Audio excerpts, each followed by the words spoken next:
Visualization is a gift to your heart and your soul. It's a gift because if the idea is the seed, visualization is the fertilizer.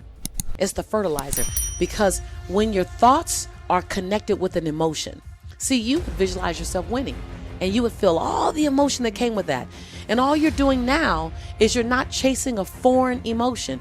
You know the feeling, and now you're just doing what's necessary to get back to that feeling in real time. I love doing visualizations because, and it's real important in the visualization, you can't see it over there. You have to see it right here. You got to feel it right here, like I am. It's all I am. I am. I am in my dream home. I am in my dream relationship. And then unpack what that looks like. But most importantly, unpack what it feels like. And when you have that emotion in this moment, all of a sudden you stir up something that I don't think will ever go back to sleep. It'll go, okay, let's go get that. And what it really does is it sets up a state of cognitive dissonance. And cognitive dissonance is when you see something in your mind and you see yourself in a way that your behaviors are not currently leading to it. So your mind becomes disrupted and it goes, okay, can we get there? Well, your mind wants to literally be congruent. What it thinks is what you're doing. What it thinks is what you're doing. And so when you set up a constant, and abundant thinkers like you and I, we do it unconsciously.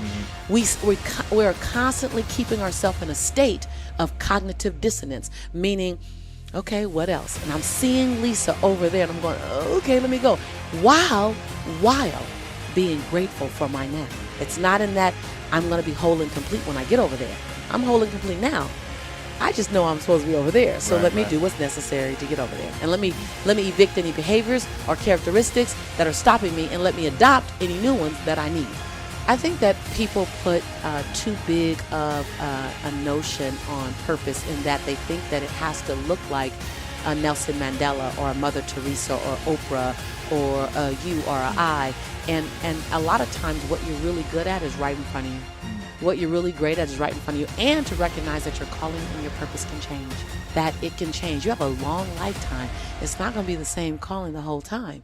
And so allow yourself to evolve. Allow your purpose to evolve. What's that thing you do effortlessly that you give no credit to? Because you're just looking past it. Oh, it can't be that because it's not hard.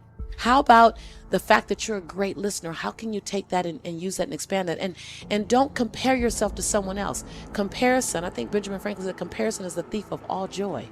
It's all, when you look left or right, people are always comparing me to Oprah Winfrey or Iyanla Vanzant or Les Brown or Tony Robbins. I said, listen, I will, if you want me to give you Oprah or Iyanla or Tony or Les, I'm always going to 1000% fail you. And so when you look at what are my gifts, what are my unique gifts? I knew very early on I was a gifted speaker. I wasn't certified as a gifted speaker. I haven't passed any courses as a speaker. Matter of fact, the last time I took a speech class, I got a D-. And my speech teacher told me, Miss Nichols, I recommend you never speak in public, that you get a desk job. That was in my freshman year of college, the last speech class I took. So a lot of times your gift and your purpose, you've discounted it. Either because someone else discounted it, or what's more common is you don't know how to monetize it. And sometimes the greatest gift you have to give is not for fee, it's for free. You watch people like you and I and go, well, why can't I get paid for it? Well, not every gift you're supposed to get paid for. Nelson Mandela did not get paid for leading 27 years when he got out of prison. He got paid after that, but he was a great leader while he was in prison. And Martin Luther King, he got paid from the church, but his fight for civil rights, that was a free one. And he paid the highest cost. And you can go on and on and on to some of the greatest leaders, Mahatma Gandhi. There wasn't a paycheck. And so, and I'm not, and I know we're scaled down to our version, but don't get attached to having to get paid for your gift. So I think we get caught up in, society allows us to has us looking at possessions. And so we begin to measure our joy and our abundance on possessions. So I like to break up my life in quadrants, and I help my students. I do a lot of coaching. I do personal development and professional development coaching. So the first is enrichment of self, that you're only going to go as far as you think you're worthy. I can push, you can push, you can have the greatest product, but if you don't feel worthy, you will work hard to sabotage that relationship. You don't know you're doing it. You just think these are the things I need, and you're driving that guy away. You're driving that woman away because your self-worth says they weren't going to stay forever anyway. Or self-worth around money. You have a cap. that you feel like you're worthy of $1 million, you will always get to 999,000 and you will stop because your self-worth says it. So enrichment is number one. I did this for 6 months every single day right after I brushed my teeth. And it's the I see you exercise. You get in the mirror and you complete 3 different sentences. You want to write this down. The first sentence, you look at yourself and you say your name. So you say Lewis, and you complete this as I'm proud that you. And find 7 different things every day to celebrate yourself for. 7 different. Each day you can do the same thing you did the day before, but each day do 7 different things to be proud of. The second sentence is going to knock you down a little bit. It's going to come from your gut. Lewis, I forgive you for. And cut the shackles to blame, shame, guilt, regret, and anger. In that sentence, you cut those 5 shackles. Not the first day, maybe not the 3rd day, but by the 21st day, by the 13th day, you'll feel some relief. So, Lewis, I forgive you for. And go back 5 years, 15 years, 20 years. Do that. I forgive you for that thing don't nobody know about but you. Go ahead and cut those shackles. Because if you can still think about it, it's still in your energy space. And then the 3rd sentence is, Lewis, I commit to you that. Before you make a commitment to anybody else throughout your day, you make 7 commitments to you. So the first sentence is, I'm proud that you're celebrating yourself first. We are under-celebrated as a society. We look for acknowledgement. They interviewed 100 executives that all made over $250,000 and said, would you like a 5% raise next year, or would you rather be told thank you more often? 100% said, keep your money. I'd rather hear thank you. So we're under-celebrated. But first, celebrate you. Be the example. When I was on Oprah, when she said, what do you do? I said, I recognize that I'm the example of how the rest of the world is supposed to treat me. And it's my job to give the world the best example of how I like to be treated. So celebrate yourself, forgive yourself, cut the shackles, and then commit to yourself before you commit to anyone else. That right there will begin to fill your cup up. Relationships are going to define the quality of your life. When you're on your bed on your last days, you're going to want to know who's going to be around you. Bottom line, you're not going to care about another podcast. No. You're not going to care about another sponsor. But the relationships in your life are going to determine the quality of your life.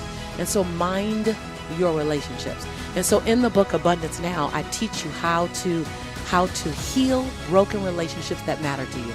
How to get back level set. I give you this great tool called it's a conversation to heal a broken experience. So it's called a communication charter. I use it in my company. I use it at my house. And so just is about how do I keep great relationships. And then the 3rd area is engagement, work engagement. You're going to spend so much time in work, and we're so emotionally attached to our work, and most of the time people are attached in such a dismal way that why would you have that dismal energy around something you're going to spend so many hours in? So I teach you how to shift your energy toward your work so that you no longer look at it as your work. Now it's no longer your job. Like everyone in my community, everyone in my tribe, they no longer say they have a job.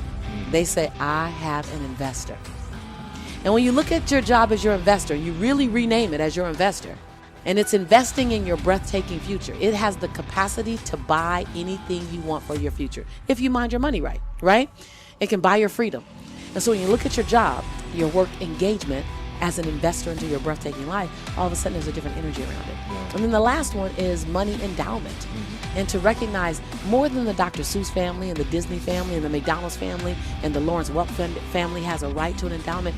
When you get the understanding, and I really unpack it here, where you kind of go, what? When you look and go, I can do an endowment? Because we think it's for them. Remember, I started this conversation with abundance is for those people over there. Especially when it comes to an endowment or a living legacy, like in your book, Creating a Legacy, to recognize that, wait a minute, there's a Lewis endowment and a Lisa endowment and a Don and John and Tanya endowment and fill in the blank here endowment. And I need to live my life to set up my endowment. All of a sudden you become responsible for generations to come. Responsible for changing the trajectory of your family's life. That's some bold stuff.